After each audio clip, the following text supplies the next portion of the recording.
ये जना पर्युपासते तेषां नित्याभियुक्तानां योगक्षेमं वहाम्यहम् योगक्षेमं वहाम्यहम्।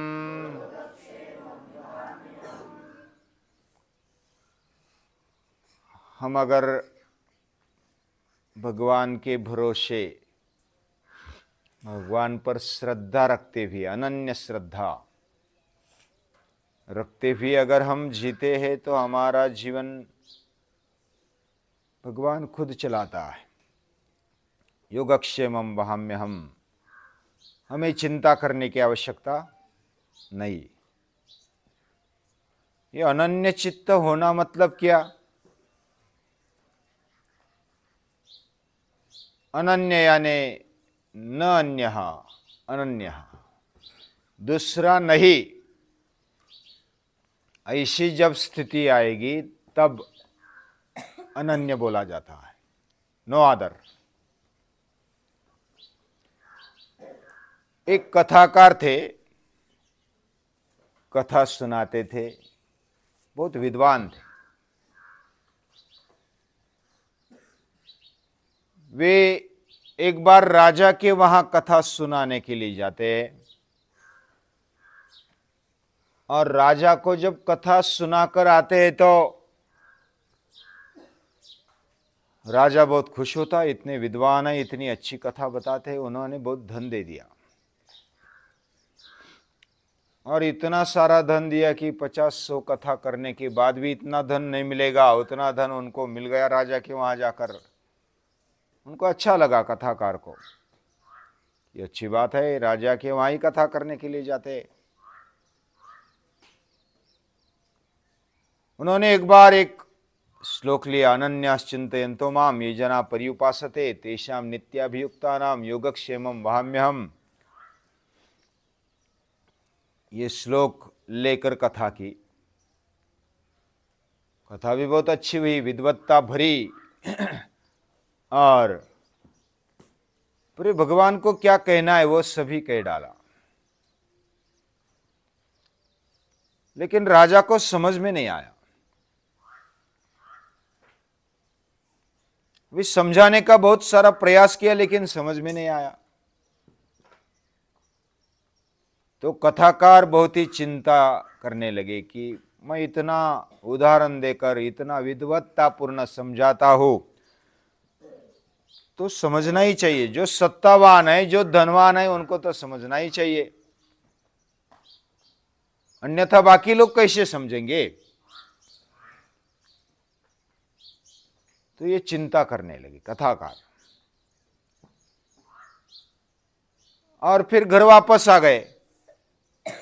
घर वापस आने के बाद उनकी बेटी थी, कथाकार की बेटी, वो बोली, बाबा क्या चिंता करते हो? चिंता इस बात की करता हो कि राजा क्यों समझ नहीं रहे। मैं बहुत अलग अलग दृष्टांत देकर, अलग अलग कुछ उदाहरण देकर, अलग अलग तत्व ज्ञान बताकर मैं समझाने का प्रयास कर रहा हूं, लेकिन राजा समझते ही नहीं है। तो कैसे समझाना ये मैं विचार कर रहा हूं, चिंता कर रहा हूं। तो बेटी बोली कि क्या समझाया? तो कथाकार ने बोला कि मैंने अनन्याश्चिन्तयन्तो माम ये श्लोक समझाया, लेकिन नहीं समझ रहे। तो बेटी बोलती है, आप भी कहाँ समझ रहे हो, आपको भी कुछ समझ में नहीं आता। अभी बेटी बोलती है पिता को कि आपके भी समझ में नहीं आया। तो पिता बोलते, मैंने तो, मेरा जैसा विद्वान इस राज्य में कोई नहीं है और मैंने समझाया, मेरे बुद्धिमत्ता से समझाया, लेकिन नहीं समझ रहे। तो बेटी बोलती है, अगर आप सचमुच अर्थ का आदर्श अपने जीवन में रखते हो तो आप राजा के वहां कथा करने के लिए नहीं जाते और बार बार जा रहे, इसका मतलब आप अनन्य नहीं है। तो कथाकार को क्लिक हो गया, अपने पिता को बेटे ने समझाया कि अगर मैं अनन्य होता तो क्या मैं राजा के वहां जाता। तो कथाकार बोलते फिर क्या करना चाहिए बेटी को। बोले, बेटी बोली आप अभी अगली बार जब राजा खुद बुलाएंगे तो भी नहीं जाना। तो राजा ने फिर बुलाया कि कथा करने के लिए आ जाओ। तो कथाकार बोलते बस मैं नहीं आ सकता। तो फिर दूसरी बार भी बुलाया, फिर कथाकार बोला कि मैं नहीं आ सकता। मैं आपको अगर जानना है तो मैं समझाने के लिए तैयार हूं, लेकिन आपको मुझे मेरे यहां आना पड़ेगा, तब मैं समझाऊंगा।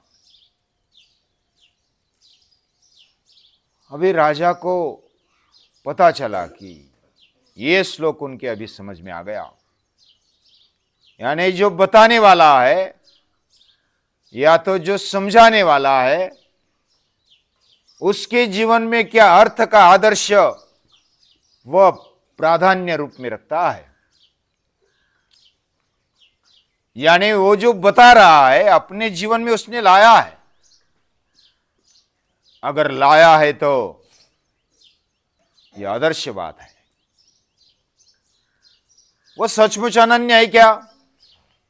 अनन्य यानी भगवान के सिवा दूसरे के पास कुछ हाथ फैलाने वाला नहीं है, या तो कुछ मन में भी लाने वाला नहीं है, ऐसा अनन्य होता है। मैं अनन्य हूं लेकिन मैं विद्वान हूं, मैं कथाकार हूं, मुझे समझाने का सभी तरीका आता है, लेकिन फिर भी अपने जीवन में बताने की बात एक और करने की बात दूसरी। अगर ऐसा है तो वो अनन्य है, अनन्य नहीं है। तो अनन्य किसको बोलेंगे? जो एक को छोड़कर उसने एक विचार स्वीकार कर लिया तो उस पर वो विश्वास करता है। अगर सचमुच विश्वास करता है, उसको आदर्श मानता है, तो फिर उसके आचरण में भी होना चाहिए। हम तो बोलते हमारी संस्कृति महान है, बोलने के लिए तो है लेकिन आचरण के लिए नहीं है, तो इधर मार खा जाते हैं। बोलने के लिए तो बहुत बड़ी बड़ी बातें बोलते हैं कि हमारी संस्कृति महान है, संस्कृति महान है, हमारी गीता महान है। हाँ शंभू क्या पूछता है? आचरण यानी कि समझो कि कभी झूठ नहीं बोलना चाहिए, ऐसा मैंने बोल दिया समझो, और मैं ही झूठ बोलने लगा तो वो आचरण गलत हुआ ना। आचरण यानी अपने व्यवहार में, अपने जीवन में लाना, उसको अपने जीवन में कृति में लाना, तो उसको आचरण बोलते हैं। ऐसे छोटी छोटी बातें पूछनी चाहिए। हमें समझ में नहीं आती तो कोई बोलेगा कि ये तो इसको इतना भी समझ में नहीं आता, बोलने दो, हंसने दो। अखिलेश कुछ पूछना चाहता है। हाँ, व्यवहार मतलब जैसे हम कुछ बातें सुनते हैं, हमने समझो कि सुना सुबह उठना चाहिए, सूर्य नमस्कार 111 करने चाहिए, ये सुना, लेकिन व्यवहार कैसा है, यानी हमारा आचरण कैसा है, हम अपने जीवन में क्या कृति करते हैं, इसको व्यवहार बोलते हैं। बाकी दूसरा भी व्यवहार मानने वाले मानते हैं कि हमारा लेना देना, उठना बैठना कैसा है, उसको भी व्यवहार बोलते हैं। हमारा हिसाब किताब या तो हमारी आचरण की स्टाइल कैसी है, उसको भी व्यवहार बोलते हैं। तो अलग अलग तरीके से व्यवहार की अर्थ है। तो हमारे आचरण में लाना, हम जो कृति करते, अलग अलग कृतियां हमारे जीवन में आदर्श की तरफ होना, ये अच्छा व्यवहार है। तो हमारा जीवन कैसा होना चाहिए? जो बात हमें योग्य लगी या तो हमने बताई तो उसको आचरण में लाने का प्रयास, यानी हमारे जैसे मैंने कहा कि सुबह उठना चाहिए, योग करना चाहिए, अभ्यास करना चाहिए, ये बातें समय पर हमारे जीवन में होनी चाहिए, ऐसा सुना लेकिन नहीं कर रहे तो आचरण नहीं है, व्यवहार नहीं है।